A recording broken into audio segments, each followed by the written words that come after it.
தசரா மற்றும் தீபாவளி பண்டிகையை முன்னிட்டு Ashley unisex salon and spa வழங்கும் அதிரடி offer. Keratin any length 4999 only. Tightening and smoothening any length 3999 only. 2 massage சர்வீஸ்க்கு பே பண்ணா ஒரு மசாஜ் சர்வீஸ் ஃப்ரீ. உங்க ஸ்லாட்டை புக் பண்ண இன்றே முந்துங்கள். நான் கடைசி வரைக்கும் கவுன்சிலராக கூட ஆகவில்லை. ஆனால் அன்றைக்குத்தான் அமைச்சர் என்பது போல கருதப்பட்டேன். கையிலே ஒரு பை, தோளிலே ஒரு பை, யாரும் இனி வேலை தர மாட்டான். எந்த இடத்திலாவது போய் வேலை கேட்டால் சிறையில இருந்து வந்திருக்கிறேன் என்று சொன்னால் யாரும் வேலை தர மாட்டான். இருட்டாக இருந்தது எதிர்காலம். எழுதியும் பேசியும் வளர்ந்த இயக்கம். சமத்துவத்தை, சமூக நீதியை, தமிழ் இன மொழி மேம்பாட்டை, பெண்ணியத்தை, பகுத்தறிவை எழுதியும் பேசியும் வளர்ந்த இயக்கம். வளர்ந்த பிறகும், பலமுறை ஆட்சிக்கு வந்ததற்கு பிறகும் எழுதுவதையும் பேசுவதையும் நிறுத்தாத இயக்கம் என்பதற்கு இந்த அரங்கம் சாட்சி. அதிலும் தமிழ்நாட்டின் தலைசிறந்த பேச்சாளர்களில் திருச்சி சிவா ஒருவர் என்பதை இங்கும் இந்த அரங்கிற்கு வெளியிலும் இருக்கிற எல்லோரும் அறிவோம்.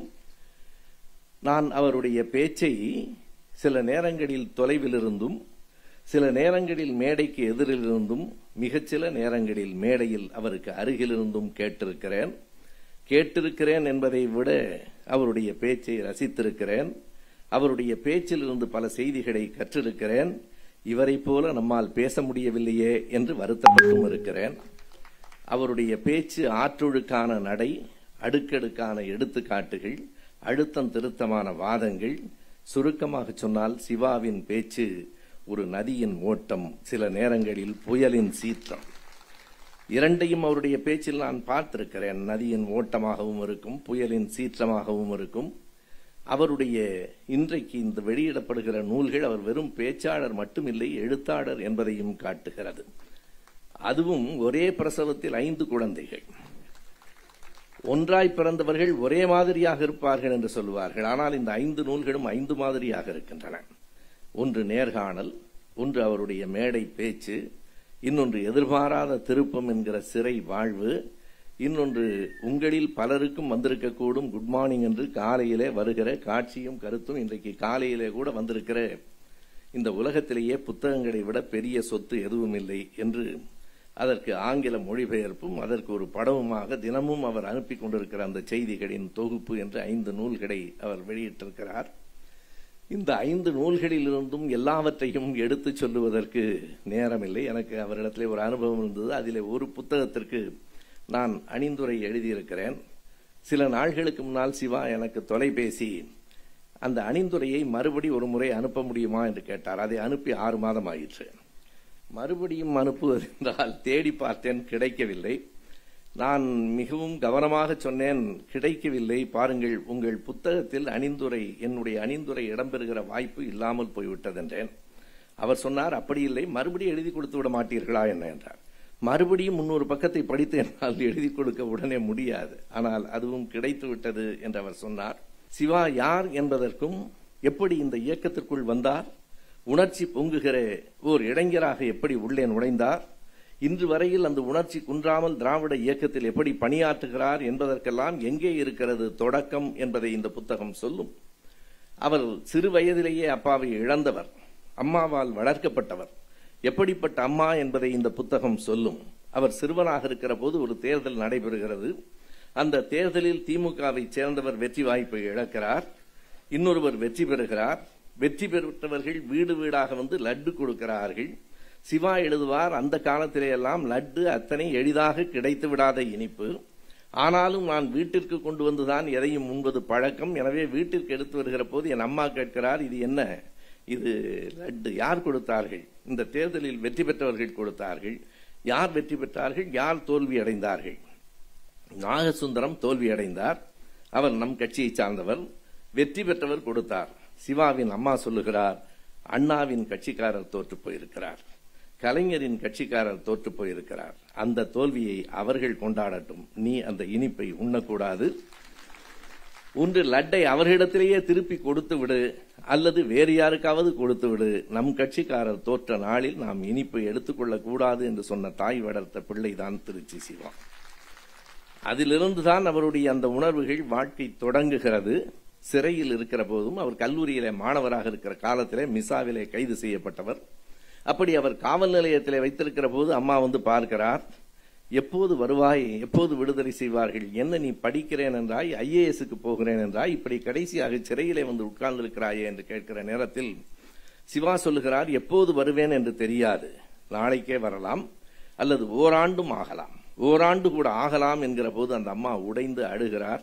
அவர் சொல்லுகிறார், அப்போதும் அந்த தாய் சொன்ன சொல் இதுதான், சரி விடு, நாட்டுக்கு ஒரு பிள்ளை என்று உன்னை விட்டு விடுகிறேன் என்றார். அந்த சொல் இன்றைக்கும் நின்று நிலைத்திருக்கிறார். அதற்கு பிறகுதான் அவர் திமுக கழகத்துக்கு வருகிறார். வருகிற நேரத்திலே கூட எப்படி அந்த நிகழ்வு நடந்தது என்பதை சிவா சொல்லுவார். தளபதி அவர்களோடு எனக்கு 45 ஆண்டு காலம் பழக்கம் உண்டு என்றாலும் இளைஞரணி தொடங்குகிற போது அவ்வளவு நெருக்கமாக இல்லை. என்னை வரச் சொல்லி இருந்தார்கள். தலைவர் கலைஞர் அவர்கள் தான் பெயர்களை எழுதுகிறார். இளைஞர் அணிக்கு என்று ஒரு குழுவை அமைக்கிறார். முதல் பெயர் நம்முடைய தளபதியின் பெயர், இரண்டாவது பெயர் கலைஞர் எழுதுகிறார், திருச்சி சிவா. அதுவரையில் அவர் மிசா சிவா, அதுவரையிலே அவர் மிசா சிவா, கலைஞர் தான் திருச்சி சிவா. அதுவரையில் இளம்பருதி, கலைஞர் தான் எழுதுகிறார் பருதி இளம்பருதி. அதுவரையிலே அசேன், கலைஞர் எழுதுகிறார் வாலாஜா அசேன். அவர் எழுதிய அந்த பெயர்கள் தான் இன்று வரை நின்று நிலைத்திருக்கிறது. அவர் இன்றைக்கும் திருச்சி சிவா, இந்த பெயரை எழுதியவர் தலைவர் கலைஞர் அவர்கள்தான். ஆனால் அவர் நேரடியாக கல்லூரியிலிருந்து கழகத்துக்கு வந்துவிடவில்லை. இடையில் மத்திய சிறைச்சாலை அவரை வரவேற்றது. ஓராண்டு காலம் அவர் சிறையிலே இருந்தார். சிறையிலே இருக்கிற போது நிகழ்ந்த பல நிகழ்வுகளை எதிர்பாராத திருப்பம் என்று நமக்கு தந்திருக்கிறார். அதிலே ஒரு காட்சியை நான் எடுத்துச் சொல்ல வேண்டும். ஒன்று, அவர் MA படித்துக் கொண்டிருந்த கட்டம். அவர் காவல் நிலையத்திலேயே சொல்லுகிறார், நான் தேர்வு எழுத போக வேண்டும். சரி சரி இரு, அப்புறம் போகலாம்.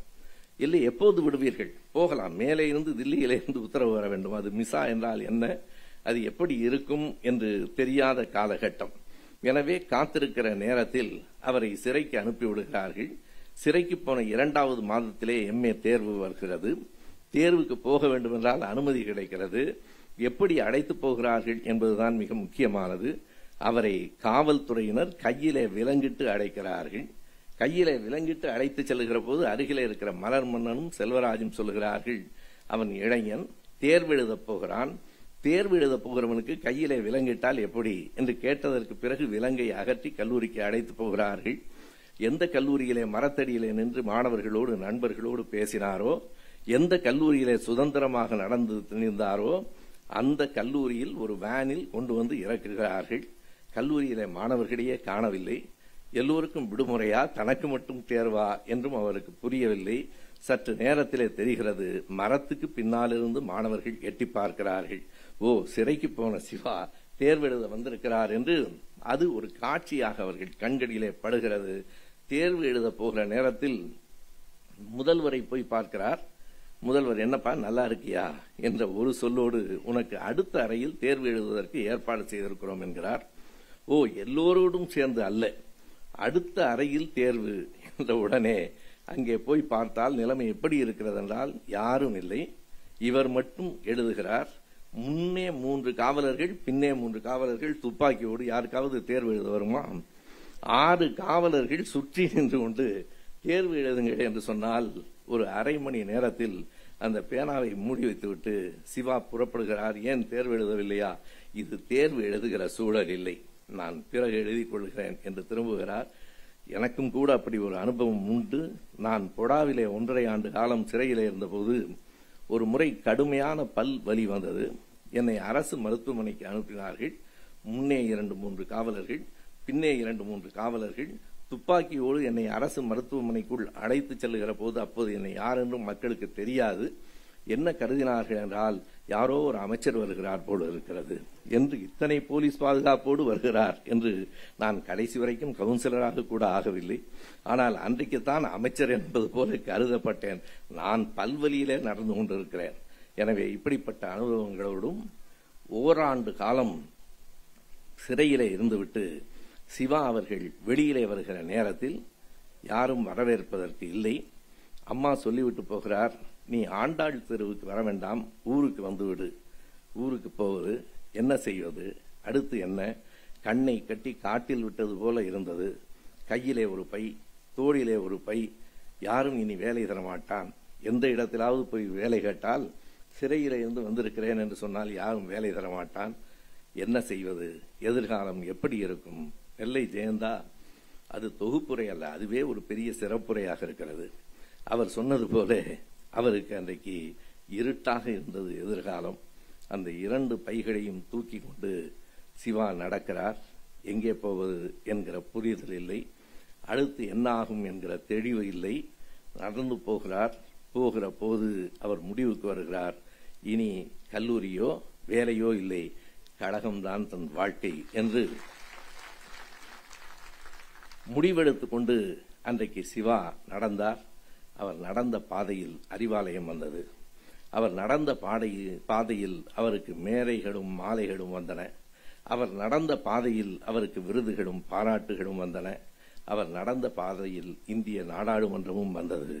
அவர் நடக்கிறார், நடந்து கொண்டிருக்கிறார், நடப்பார். நன்றி, வணக்கம்.